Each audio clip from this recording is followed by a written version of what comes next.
All champions have discipline. When others choose to stop, you don't stop for anything.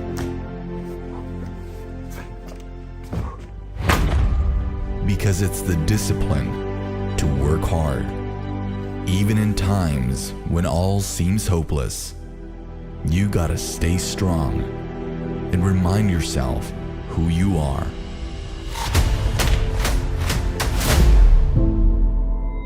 Remain disciplined, and your time will come.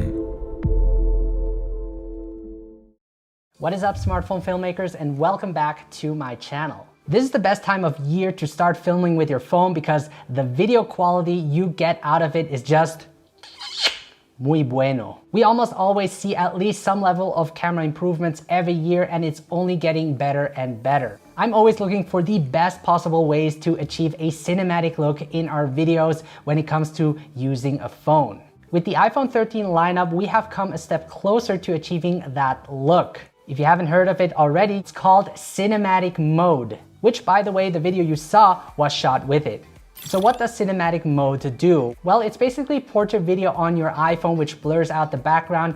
That creates what is called a bokeh or depth of field effect. This makes your video look more dynamic and helps isolate the subject, allowing the viewer to focus their attention on what's important. By the way, this talking head video you're seeing right now is shot on the iPhone 13 Pro Max using cinematic mode. For those that don't have the iPhone 13 Pro Max, don't worry, you can still achieve a blurry background with your iPhone. I will leave links in the video description below for you to check out. Before the launch of cinematic mode, the process of achieving a blurry background wasn't easy. You either had the method to download a third-party app like Focus Live or ProTake app, but these come with a lot of imperfections, or use the method of buying a DOF adapter, which can be quite costly and you aren't as flexible when shooting. I'm not saying that cinematic mode is perfect, but from my user experience, it's more advanced and overall gives you a better quality of depth of field. The footage looks convincing, it does a great job of processing the image in real time,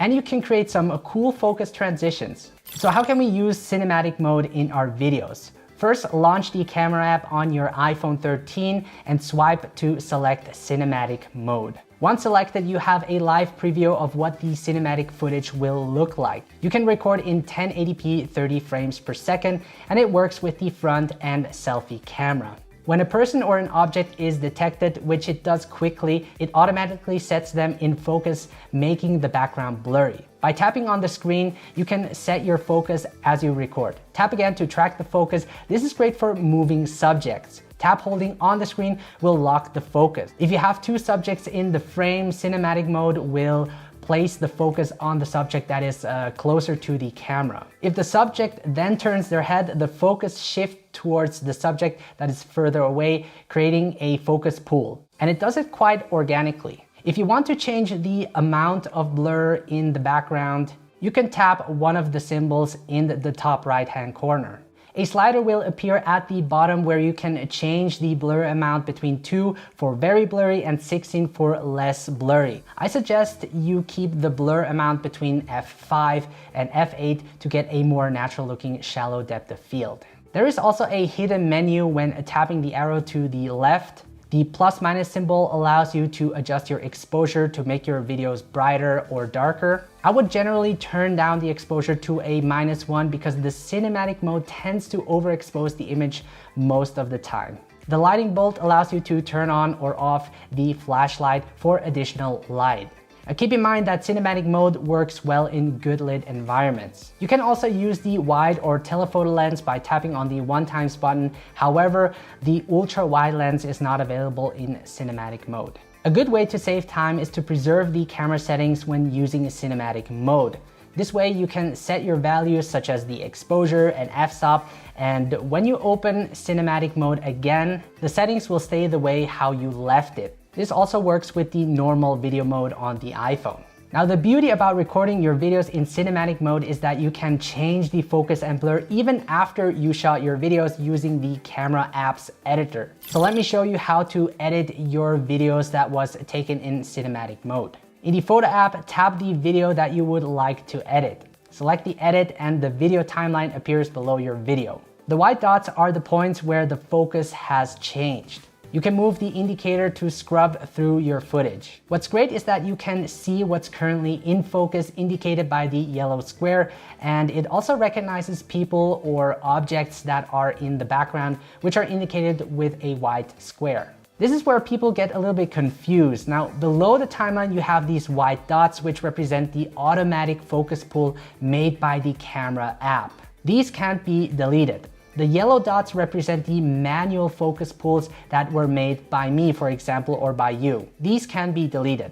Like I mentioned, a focus pull is basically the change of focus in a scene. On the top left, you can tap the focus button to switch between automatic focus tracking or your manually selected focus point. Since I want to manually adjust my focus, I keep that enabled all the time. You can tap on the white square to change the focus point to that person or object. You can also tap anywhere else to set your focus point. You can double tap on the subject, which will enable automatic focus tracking, which will track the subject throughout the video. To lock the focus, just tap hold on the screen. To change the blur amount, just tap the F button and set a different value, which will then be applied to the entire clip. And this is really awesome because if you find the blur amount too unnatural, you can always change it afterwards. You can also remove the bokeh completely by tapping on the yellow cinematic button at the top of the screen. So guys, as you can see, the editing process with cinematic mode is user-friendly and it is fun to work with. By the way, you can also edit your focus point and change the depth of field using other editing tools such as iMovie or Final Cut Pro, which is really exciting. Cinematic mode isn't perfect, but the quality of depth of field you get out of it is truly amazing, and it is getting closer to taking over the jobs of DSLRs. Yes, yes! I'm gonna throw my Sony a7S III right off my balcony. Say goodbye, Sony a7.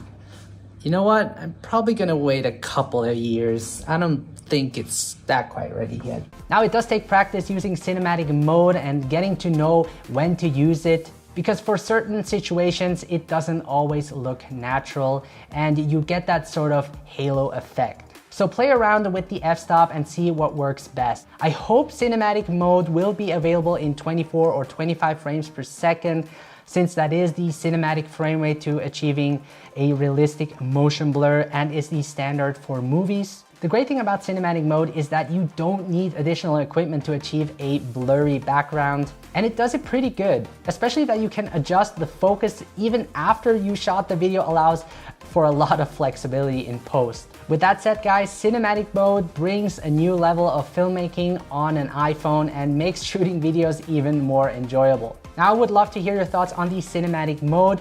Would you use it in your daily videos? Let me know in the comment section below. Now, if you're new to my channel, make sure to subscribe, as this will help the both of us. If you're new to smartphone filmmaking, I got a free guide that will help you get started making quality videos with your phone. Now, one of the best ways to learn is to join the smartphone filmmaking community on Facebook that I created, where you can share your work and get feedback from others. Thank you guys for watching, stay mobile, and I will see you in the next video.